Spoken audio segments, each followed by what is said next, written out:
Okay கேளு. இந்த நிருசிம்ம அவதாரம் இருக்கு இல்லையா, அதில் சிங்கம் மிருக தலை, மனித உடல், கூர்மையான ஆயுதங்கள் போன்ற நகம், அதை கொண்டே ஹிரண்யனின் உடலை கிழித்து குடல் உருவி இந்த மாதிரி ஒரு ஜீவனை இப்போ பிரத்யக்ஷமாக அப்படியே இதே மாதிரி ஃபிசிக்கலாக நடமாடும் உருவத்தில் பார்க்குறது கொஞ்சம் அசாதாரணம் இல்லையா? இது இருக்குன்னு தெரியறது, ஆனால் ஃபிசிக்கலாக இப்போ நான் உட்காந்துருக்கிற மாதிரி இப்படி ஒரு உருவம் இப்படி வந்து உட்காருது அபரூபம், அசாதாரணம். அதே மாதிரி அனுமனுடைய குரங்கு முகம் அந்த மாதிரி ஒரு உருவத்தை இப்போ பார்க்குறதும் அசாதாரணம். குரங்கை பார்த்துடலாம், மனுஷனை பார்க்கலாம். குரங்கு பாதி மனிதன் பாதி, சிங்கம் பாதி மனிதன் பாதி, அது பார்க்குறது அபரூபம், அசாதாரணம். அதெல்லாம் படித்தது கேட்டது படத்தில் பார்த்தது தான். ஆனால் உணர்வில் உணர முடியும். இன்னொரு எக்ஸாம்பிளும் சொல்கிறேன். இப்போ நிருசிம்ம அவதாரமும் அனுமனோடது சொன்ன மாதிரி இன்னொரு உதாரணம், இந்த மச்சக்கண்ணி அப்படின்னு சொல்கிறாங்க இல்லையா, அதையும் நான் பார்த்தது கிடையாது. என்னுடைய இந்த 2 கண்ணால் நான் பார்த்தது கிடையாது. அந்த மச்சக்கண்ணிக்கு தலை மனுஷி மாதிரியும் உடம்பு மீன் மாதிரியும் இருக்கும். கடல் தேவதை, ஏஞ்சல் அப்படின்னு சொல்கிறாங்களே, இதுவும் அசாதாரணமானது தான் பார்க்குறதுக்கு. அதே மாதிரி தான் நான் இப்போ சொல்லின்னு இருக்கிற உன்னுடைய ஸ்வரூபம் ஒன்று, அர்த்தநாரி. அதாவது இதை முன்னமே சொல்லி இருந்தாலும், பல இடத்துல சொல்லியிருந்தாலும் இப்போ கொஞ்சம் ஸ்பெஷலாக சொல்கிறேன். இன்னும் கொஞ்சம் கூட விரிவாக மறுபடியும் சொல்லணும்னு எனக்கு தோணுது. உன்னை திரும்ப திரும்ப சொன்னால் நான் ஒன்றும் குறைஞ்சி போயிட மாட்டேனே. தண்டமாக எவ்வளவு விஷயம் பேசி நான் நேரத்தை காலத்தை நஷ்டம் பண்ணியிருக்கேன். சரி, அர்த்தநாரி பர்ஃபெக்டாக ஒரு உடலை சரி பாதி டிவிஷனாக டிவைட் பண்ணி அதில் ஆண் மற்றும் பெண்ணின், ஆண்மை மற்றும் பெண்மையின் போத் ஃபிசிக்கல் அண்ட் கேரக்டரிஸ்டிக் ஃபீச்சர்ஸை ஒரே உடலமைப்பில் காட்டும் அற்புத அற்புத அற்புத அசாதாரண மனித அறிவுக்கு அப்பாற்பட்ட தத்துவஸ்வரூபம் அர்த்தநாரி. வேற்றுமையில் ஒற்றுமை பாரதத்தாய். அர்த்தநாரியும் அதே மாதிரி கிட்டத்தட்ட வேற்றுமைன்னு சொல்லி ஒன்று ஒசந்தது இன்னொன்று தாழ்ந்ததுன்னு இல்லாமல் ரெண்டுமே தனித்துவமானது, அதன் அம்சங்களில் சிறப்பானது, ரெண்டுமே போற்றி வணங்கப்பட வேண்டியது. இன்னும் சொல்கிறேன் கேளு சொக்கா, உன் சடாமுடிய விரித்து போட்டது மாதிரி அவளும் தன் முடியை விரித்து போட்டுள்ளாள். நீ சடாமுடிய அள்ளி முடிந்து பிறைச்சந்திரனை வச்சுண்ட மாதிரி அவளும் முடிய அள்ளி கொண்ட போட்டு பிறைச்சந்திரன் வச்சிருக்கா.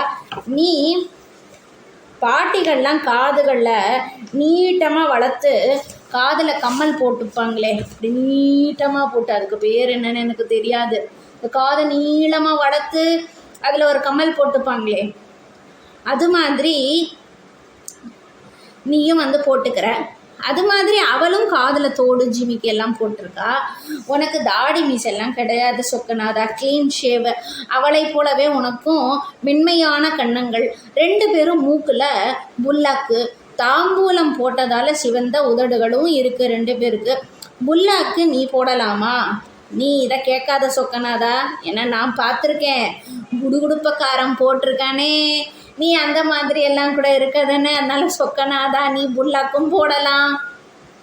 அப்புறம் 2 பேரும் கழுத்தில் நிறைவான நவரத்ன மாலைகள், ருத்ராட்ச மாலைகள், பாம்பு மாலைகள், கையில் வளையல், காப்பு, விரல்களில் மோதிரம் எல்லாமே இருக்குது. உனக்கும் இருக்குது, அவளுக்கும் இருக்குது. இந்த பெண்கள் ஆண்கள் எல்லாம் ஷோல்டர் பேக்கை இப்படி கிராஸ் பேக் மாதிரி மாட்டிப்பாங்களே, ஷோல்டர் பேக்கு, அது மாதிரி அங்கவஸ்திரத்தை துப்பட்டாவை மேலே க்ராஸாக போட்டுப்பாங்களே, அது மாதிரியே மேலே க்ராஸாக போட்டுண்ட ஆடை இந்த அர்த்தநாரி ஸ்வரூபத்துக்கு க்ராஸாக கட்டிண்ட ஒரு ட்ரெஸ்ஸு, இடுப்பில் ஒட்டியானம். சொக்கனே, நீயும் தான் பெல்ட் மாதிரி பாம்பை ஒட்டியானமாக போட்டிருக்க. அழகாக கொசுவம் வச்சு கட்டின வேஷ்டி, பஞ்சகச்சம் புடவை, கால்களில் தண்டை, சலங்கை, கொலுசு எல்லாம் போட்டிருக்க. ஏன் டான்ஸ் ஆடுற நீ போட்டுப்ப தானே சொக்கநாதா? அப்போ என்ன அவள் மட்டும்தான் கொலுசு போட்டுப்பாள? நீயும் தான் ஜல் ஜல் ஜல் சலங்கை போட்டு டான்ஸ் ஆடுறியே. விரல்களில் அவளுக்கு மெட்டி, கால் விரல்களில் அவளுக்கு மெட்டி, உனக்கு கால் விரல் மோதிரம், பாதங்களில் அழகாக இடப்பட்ட நலங்கு, பூக்களால் அர்ச்சனை செய்யப்பட்ட மென்மையான பாதங்கள். இப்படி சொல்லிகிட்டே போகலாம். எனக்கு தெரிந்த மாதிரி கொஞ்சமாக சொல்லியிருக்கேன். உன்னுடைய மேனியின் நிறம் பவளம் போன்ற சிவப்பு. பவளம் போல் மேனி அப்படின்னு இருக்கே ஒரு பதிகம்.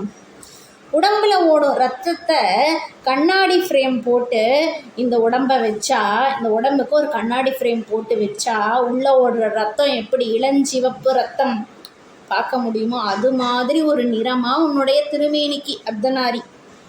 நீ மயானத்தில் ஆடுனா அவளும் மயானக்காளியாக வருவாளே துணைக்கு. நீ சாந்தமாக இருக்கும்போது தாயிற் சிறந்த தயாவான தத்துவனே அப்படின்னு உன்னை மாணிக்க வாசகர் திருவாசகத்தில் சொல்கிறாரு. அது மாதிரி சொக்கநாதா அவளும் அப்போ அதே மாதிரி இருப்பாள். வண்டர்ஃபுல் கம்பேனியன் உங்கள் 2 பேருக்கும். Very good compatibility. வாவ் அப்படின்னு சொல்லணும். அவளும் நீயும் ஒருவருக்கொருவரின் கண்ணாடி பிம்பங்கள் போன்ற ஒற்றுமை.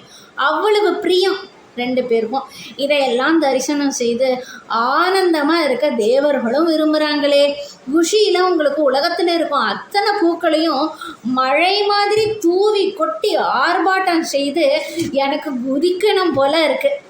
அத்தனை பூவையும் கொண்டு வந்து உன் மேலே கொட்டி ஹை அப்படி சொல்லி கொண்டாடி குஷியாக இருக்கணும் போல் எனக்கு இருக்கு. அப்படி ஒரு ஸ்வரூபம்.